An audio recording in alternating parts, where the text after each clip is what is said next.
2월 7일 월요일. 눈은 없지만 마음으로. 눈 없이 태어난 골든 리트리버 한 마리가 힐링견으로 재탄생해 사람들에게 잔잔한 감동을 준 이야기가 있습니다. 많은 이에게 감동을 선사한 힐링견은 캐나다 스토프빌에 사는 스마일리. 스마일리는 태어날 때 눈이 없었고 외소증 장애까지 갖고 있어 안락사 대상이었다고 합니다. 극적으로 새로운 주인을 만났지만 처음에는 사람들을 피해 구석이나 테이블 밑에서 웅크리고 있었습니다. 하지만 주인의 사랑은 스마일리의 마음을 열게 했고 교감 능력이 탁월함을 알고 치료견 훈련을 받게 됩니다. 치료견이 된 스마일리는 장애인 시설, 양로원, 요양원 등을 방문해 행복을 전하고 있습니다. 두근거리는 심장을 가진 존재로서 생명을 소중히 여기는 마음이 작은 기적을 부르는 게 아닐까 싶습니다. 오늘의 말씀. 각각 은사를 받은 대로 하나님의 여러 가지 은혜를 맡은 선한 청지기 같이 서로 봉사하라. 베드로전서 4장 10절. 오늘의 찬송 213장 나의 생명 드리니. 오늘의 만나. 세상에서 주님을 만난 사람들은 모두 어둠 속에서 빛을 찾은 사람입니다. 한 줄기 빛이 모든 어둠을 물리치듯 나의 삶도 세상 속에서 복음을 전하는 환한 빛이 되도록 사랑을 실천하십시오.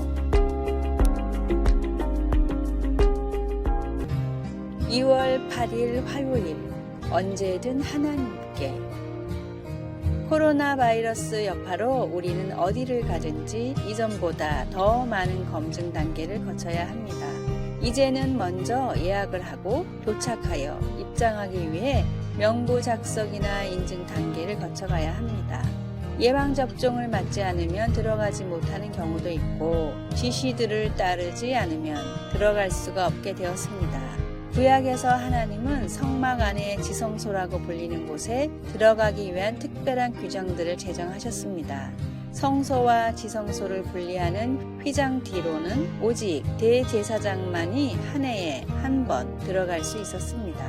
아론과 그의 후임 대제사장들은 들어가기 전에 예물을 가져오고 몸을 씻은 후 거룩한 옷을 입어야 했습니다. 그러나 하나님의 지시들은 건강이나 안전 때문이 아니라 이스라엘 백성들에게 하나님의 거룩하심과 우리가 용서가 필요함을 가르치기 위한 것이었습니다. 예수님이 죽으시던 순간에 성서 휘장이 찢어진 것은 우리의 죄를 용서하기 위해 주님이 죽으셨다는 것을 믿는 모든 사람들이 하나님 앞으로 나아갈 수 있다는 것을 상징적으로 보여줍니다. 성소 휘장이 찢어짐으로 우리는 영원히 기뻐할 수 있게 되었습니다. 예수님께서 우리가 언제나 하나님께 가까이 나아갈 수 있게 해주신 것입니다. 말씀. 내 형 아론에게 이르라. 성소의 휘장 안 법궤 위 속죄소 앞에 아무 때나 들어오지 말라. 레위기 16장 2절. 찬송 279장 인애하신 구세주여. 기도. 항상 하나님께 가까이 갈 수 있게 해주신 예수님 감사합니다. 아멘.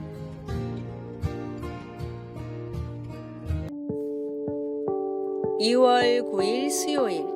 86,400이라는 숫자. 매일 당신에게 86,400원을 입금해주는 은행이 있다고 상상해 보세요. 그러나 당일이 지나면 잔액이 남지 않습니다. 하루가 지나면 쓰지 못하고 남은 잔액은 없어져 버립니다. 당신이라면 어떻게 하시겠어요? 당연히 그날 모두 찾아야겠죠. 시간은 우리에게 마치 이런 은행과도 같습니다. 매일 우리는 86,400초를 부여받아 살고 있지만 버려진 시간처럼 그냥 무의미하게 없어져 버릴 때가 많습니다. 그런데 시간은 잔액이 없습니다. 더 많이 사용할 수도 내일을 위해 남겨둘 수도 없습니다. 그러기에 최대한 사용할 수 있을 만큼 시간을 뽑아서 써야 합니다. 지나가는 시간 속에서 건강과 행복과 성공을 위해 하루를 최선을 다해 보내시기를 바랍니다. 오늘의 말씀. 외인에게 대해서는 지혜로 행하여 세월을 아끼라. 골로새서 4장 5절. 오늘의 찬송 201장 참 사랑 되신 말씀. 오늘의 만나. 소중한 시간 더 낭비하기 전에 오늘은 사랑하는 가족들과 자녀들과 그동안 함께하지 못했던 시간들을 함께 해보는 건 어떨까요? 2월 10일 목요일 강할 수 있는 이유.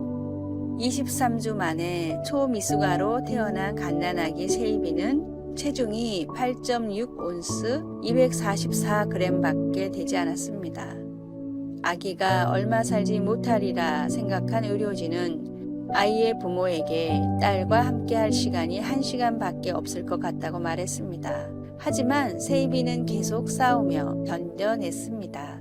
아이의 침대 옆에 붙어있는 분홍색 카드에는 아주 작지만 강한 아이라는 문구가 쓰여 있었습니다. 병원에서 5개월을 보낸 세이비는 기적같이 5파운드 약 2.3kg의 건강한 아이의 모습으로 집으로 갔습니다. 그리고 세계에서 가장 작게 태어나 생존한 아기로 기록되었습니다. 역경을 이겨낸 사람들의 이야기를 들으면 힘이 납니다. 성경에도 그런 이야기가 있습니다. 목동이었던 다윗은 자처에서 하나님을 모독하고 이스라엘을 위협한 거인 용사 골리앗과 맞섰습니다. 사울 왕은 다윗이 터무니없다고 생각했습니다. 내가 가서 저 블레셋 사람과 싸울 수 없으리니 너는 소년이요 그는 어려서부터 용사임이니라. 소년 다윗이 전장에 들어서자 골리앗은 다윗을 보고 나서 그가 다만 소년에 지나지 않는다는 것을 알았습니다. 그러나 다윗은 홀로 전투에 나서지 않았습니다. 그는 만군의 여호와의 이름 곧 이스라엘 군대의 하나님의 이름으로 나아갔습니다. 날이 저물었을 때 전투에서 승리한 다윗은 죽은 골리앗 위에 우뚝 서 있었습니다. 하나님께서 우리와 함께 하시면 아무리 큰 문제라도 두려워할 필요가 없습니다. 그분의 능력과 함께 할 때 우리 또한 강하기 때문입니다. 어떤 순간에 자신이 작고 하찮은 존재라고 느껴집니까? 엄청난 역경 가운데 하나님께서 함께 하셔서 힘을 주시는 것을 어떻게 알 수 있을까요? 말씀. 그 블레셋 사람이 둘러보다가 다윗을 보고 업신여기니 이는 그가 젊고 붉고 용모가 아름다움이라. 사무엘상 17장 42절. 찬송 356장 주 예수 이름 소리 높여. 기도. 내가 초라하게 느껴지거나 홀로 남겨져 앞이 보이지 않을지라도 하나님께서 저와 함께 계셔서 인도해 주실 것을 믿습니다. 하나님의 능력을 신뢰합니다. 아멘.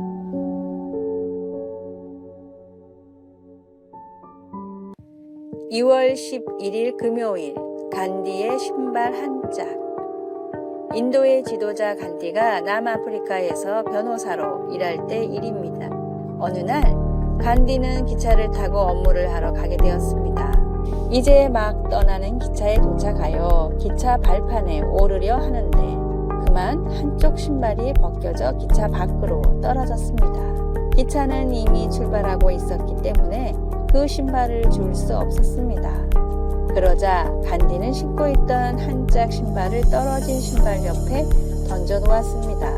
함께 있던 친구가 몹시 의아해하면서 물었습니다. 왜 나머지 신발을 벗어 던졌는가? 그러자 간디는 잔잔한 미소를 지으며 대답했습니다. 누군가 저 신발을 줍는다면 두 쪽이 다 있어야 신을 수 있지 않은가? 누군가에게 부족한 게 내게 있다면 기꺼이 내어줄 수 있는 따뜻한 마음이 그립습니다.